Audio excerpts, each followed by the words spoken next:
केवल नारा मारना, दो खड़े करिए पांच जवाब देना, बाकी उम्र साहब पूछने दो चार मिनट में। नेशनल कॉन्फ्रेंस, नेशनल कॉन्फ्रेंस इन्ना जो समझ दे रहा जिन्ना वे पाएगा इन्ना जोर जवाब देना। नेशनल कॉन्फ्रेंस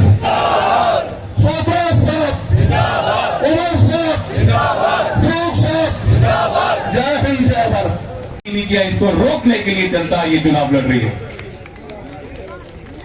साथियों, प्रॉपर्टी टैक्स लगाने की कोशिश की जा रही है पूरे जम्मू में। हमारी अपनी जमीनें, बुजुर्गों की मेहनत से कमाए पैसे से जो मकान में हम रहते हैं, उस मकान का किराया ये बीजेपी वाले मांगना चाहते हैं। अपनी जमीन अपना मकान तो हर महीने बीजेपी वालों को किराया क्यों दे, इसके खिलाफ ये जनता ये चुनाव लड़ रही है। लेकिन बीजेपी वालों को एक घमंड है, बीजेपी वालों को एक गलतफहमी है। वो गलतफहमी ये है कि बीजेपी वालों को लगता है उनको कामकाज करने की कोई जरूरत नहीं है। जब इलेक्शन आएगी, कुछ लोगों को गुमराह करके, कुछ मुद्दों पे लोगों को गुमराह करके वो फिर से वोट ले लेंगे। जिस तरह से एक छोटा बच्चा होता है साथियों, जो स्कूल में पढ़ता और वो पूरे साल पढ़ाई नहीं करता, लेकिन जब वो स्कूल पेपर देने जाता है तो पुर्जी समझते हो ना, पुर्जी क्या होती है, डोगरे समझते ना पुर्जी क्या होती है। वो बच्चे ही लभी आती एग्जाम च पुर्जी, और पुर्जी मार दो पास हो जाता। यही अगले साल फिर वो पूरे साल पढ़ाई नहीं करता, और जो एग्जाम आता पेपर देने जाता है तो पुर्जी मारिए फिर पास हो जाता। बीजेपी वाले की पुर्जी क्या तो समझते हो, बीजेपी वाले की पुर्जी ये है, वो धर्म के नाम से, जात के नाम से साडू बंटिए तो फिर वोट लेना चाहते ना। इस बार इनकी पुर्जी नहीं चल देनी, मेरी ये अपील है सारे लोग। क्योंकि अगर बीजेपी की सरकार बने तो वो जो छुरी चलती है ना, छुरी, वो महंगाई की छुरी, वो अनएम्प्लॉयमेंट बेरोजगारी की छुरी, वो कोई जात कोई धर्म नहीं देखती साथियों, वो सब में एक बराबर चलती है। तो इस छुरी को रोकने के लिए आज वक्त की पुकार है कि बदलाव होना चाहिए। और बदलाव के लिए आप जम्मू नॉर्थ में जो सदोत्रा जी को, जो हमारे इंडिया अलायंस के कैंडिडेट हैं, एनसी पार्टी से कैंडिडेट है, उनको वोट दीजिए। और एक गुजारिश मैं आपसे जरूर करूंगा, जब मैं कैंपेनिंग करता था, जब मैं हर घर गली गली जाता था, तो बहुत लोग मुझे एक चीज कहते थे कि आप और एनसी अजय सदोत्रा जी एक साथ खड़े हो जाओ, कोई चांस ही नहीं कि तुम आ सकते हो। तो साथियों, आज एक साथ खड़े हो गए हैं ना, तो आज एक साथ खड़े हो गए हैं, तो आज दिखा दो बीजेपी वालों को कि हम मिलके लड़ेंगे और इस तानाशाही सरकार जो बीजेपी की है इसको हरा के छोड़ेंगे। यही प्रण लेके आज सब जाएं और 1 तारीख को एनसी के बटन पे जमुना पे वोट डालें। धन्यवाद। जय। उस वक्त जम्मू कश्मीर एक रियासत थी, उस रियासत की अपनी हैसियत थी, उस रियासत में लद्दाख हमारे साथ शामिल था। हमें अपनी जमीन पे अपना हक था, अपनी नौकरियों पे अपना हक था, अपनी दरियाओं पे अपना हक था, अपने पहाड़ों पे, अपने जंगलों पे अपना हक था। उस जमीन पे हम 1,40,00,000 लोगों की जो है हमारा हक था। इन नौकरियों पे हम 1,40,00,000 लोगों का हक था। इन दरियाओं पे, इन जंगलों पे हम 1,40,00,000 लोगों का हक था। आज इन 10 साल के बाद हमारी जमीनें वही रही, लेकिन आज इन जमीनों पे 1,40,00,000 लोगों का हक बन गया है। इन नौकरियों पे 1,40,00,000 लोगों का हक बन गया है। इन दरियाओं पे, इन जंगलों पे 1,40,00,000 लोगों का हक बन गया है। लेकिन हमें इसके बरक्स कुछ नहीं मिला। हमें उस वक्त कहा गया था जब 370 हटाया गया था और जम्मू में जश्न मनाया, इससे हम इनकार नहीं करते। आमतौर पर जम्मू में उस दिन जश्न मनाया गया, लोग खुश हुए, लोगों को लगा कि शायद इस बड़े फैसले से बड़े फायदे होंगे। बीजेपी की तरफ से यह कहा गया था कि यहां की तरक्की में अगर रुकावट है तो 370 है। यहां के बेरोजगार नौजवानों को कहा गया था कि आपके रोजगार में अगर रुकावट है तो 370 है।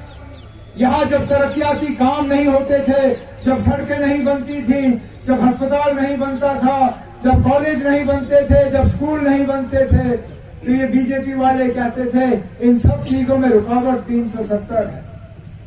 370 को हटे हुए अब 5 साल हो गए। मैं मजबूर होता हूं पूछने पे कि कौन सी बेहतरी आई जम्मू में, कौन सा फर्क आया? क्या वो बेरोजगार नौजवान जो रोजगार के लिए इंतजार कर रहे थे, क्या वो रोजगार मिला उन्हें? नहीं मिला जी। जो फैक्ट्रियों के वादे हुए थे, हमें कहा गया था कि टाटा, बिरला, अदानी, अंबानी ये सब बेचैन है जम्मू कश्मीर आने के लिए, लेकिन 370 की बदौलत ये नहीं आते। 370 को हटे हुए 5 साल हो गए। मुझे बताइए ना, कौन सा टाटा, बिरला, अदानी, अंबानी यहाँ पे आया? जो हमारे लोकल फैक्ट्री वाले थे आज वो परेशान है, चाहे बड़ी ब्रह्मणा हो, सांबा हो, कठुआ हो।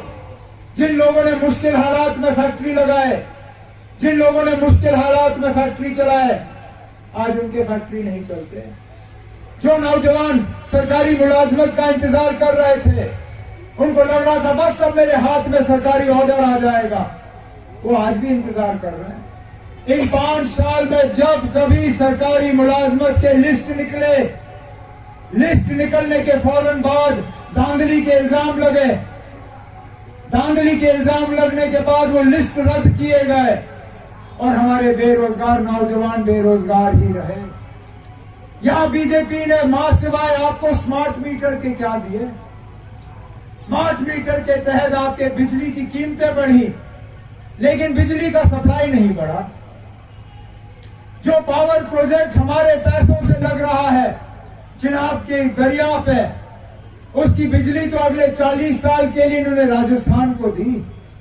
40 साल जनाब, अगर मेरी उम्र तब तक रही, मैं 90 साल क्रॉस कर गया हूंगा। अंदाजा लगाइए जब वो बिजली हमें वापस मिलेगी। आज 8-8, 10-10, 12-12 घंटे बिजली कट और बिजली का बिल आसमान में।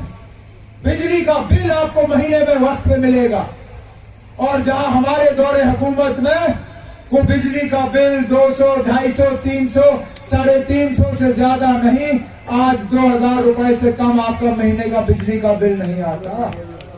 इसलिए हमने आपसे वादा किया है कि 8 अक्टूबर के बाद जब नेशनल कॉन्फ्रेंस और कांग्रेस की यहाँ अलायंस हुकूमत बनेगी, हम आपको 200 यूनिट मुफ्त बिजली फराहम करना शुरू करेंगे। यहाँ सरोत्रा साहब ने अपनी तकरीर में पानी के हवाले से बात की, कहा यहाँ पानी की कमी है। अरे जनाब, इन लोगों ने पानी दिया ही कहां? हर घर नल, हर घर जल। नारा तो मैंने सुना, पोस्टर मैंने देखे, बैनर मैंने देखे, सड़क के किनारे मैंने पाइप देखे, लेकिन पाइप के साथ मैंने नलका नहीं देखा और नलके से मैंने पानी निकलते हुए नहीं देखा। महकमे का नाम बदल दिया इन्होंने, महकमे का नाम बदल दिया, काम नहीं बदला। पीएचई का नाम था, अंग्रेजी था, उसको हिंदी में जल शक्ति का नाम दिया। ना उसमें हमें शक्ति मिली, ना उसके तहत हमें जल मिला, लेकिन बोर्ड बदल के कहा ना ये देखो हमने तूफान कर दिया, नाम बदल दिया। अरे नाम बदलने से अगर हमें पानी मिल गया होता तो हम तब भी सलाम करते। यहाँ नुक्कड़ नुक्कड़ पे मां सिवाय शराब के दुकान के और नशीली दवाइयों और ड्रग्स के हमें मिला क्या? जहां इन्होंने आपके घरों में स्मार्ट मीटर बिजली के जोड़े, आज इनका इरादा है कि आपके घर में अब ये पानी का मीटर भी जोड़ना शुरू करेंगे। 8 अक्टूबर को जब आपके वोटों की बदौलत यहाँ नेशनल कॉन्फ्रेंस और कांग्रेस की हुकूमत आएगी, हम ये पानी के मीटर जो है डब्बों में बंद करके बीजेपी को दिल्ली में वापस कर देंगे।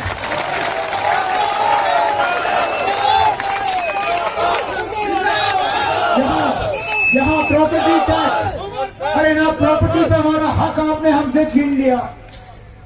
प्रॉपर्टी टैक्स लगाने चले आप, यहाँ कूड़ा कचरा का पहाड़ बनाया आपने, उसके अलावा आपने कुछ दिया नहीं। अरे प्रॉपर्टी टैक्स लगाने से पहले कम से कम ये जो कूड़ा कचरा का पहाड़ आपने तैयार किया है, इसको तो यहाँ से दफा करो, फिर हम प्रॉपर्टी टैक्स की बात करेंगे। हम वो लोग नहीं है ना जो आपको सताने का काम करेंगे। दिया क्या है?